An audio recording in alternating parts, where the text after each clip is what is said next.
Imagine waking up to a nightmare. Your home, once a sanctuary, now a breeding ground for mold and dampness. This is the reality for countless homeowners across Britain, who are pleading with the government to address the disastrous consequences of botched insulation schemes. But will their cries for help be heard? A troubling trend.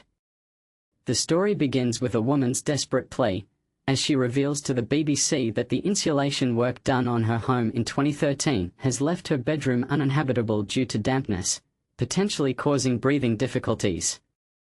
This is just one of the estimated 280,000 properties in Britain that received free insulation under government schemes between 2013 and 2025, costing billions of pounds of public money. But here's where it gets controversial. The government's recent admission that 92% of external wall insulation installed under these schemes in the last 3 years has major issues. A call for action.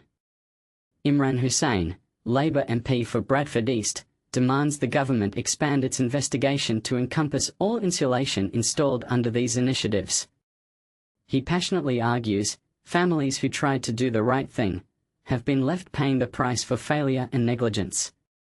But why did it take so long for the government to acknowledge this crisis? A decade of neglect.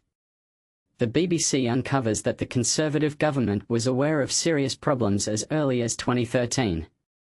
A scheme in Preston, Lancashire, became infamous for its failures, with 350 homes in the Fishwick area receiving faulty external wall insulation. Bushra Rashid, a resident, shares her struggle with damp and mould, unable to sleep in her bedroom due to crumbling plaster. Her husband, Abdul, passed away 4 years ago from Parkinson's disease, but not before witnessing the destruction of their home. A systemic failure. The government's strategy was to reduce carbon emissions by incentivizing energy companies to install insulation in low-income households, funded by the Green Levy on energy bills. However, the Fishwick project was marred by poor design and workmanship, causing rainwater to penetrate walls and create damp conditions. The installer went bankrupt, leaving residents with worthless guarantees. A web of blame. Atif, the son of Bushra and Abdul, recalls his father's helplessness and betrayal. The scheme's failures were evident even before completion, with Preston City Council receiving complaints about the work's quality. Despite the council's role in encouraging residents to participate, they denied direct involvement in project management. The government, too, has been criticised for its lack of response and transparency, failing to publish a report that estimated failure in all 350 Fishwick properties due to various factors. A pattern of negligence.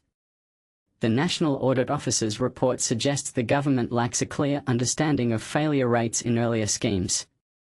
Similar issues have emerged in later government insulation projects, like the one in County Durham in 2021, where an 82-year-old resident, Jean Little, faced damp and mould problems.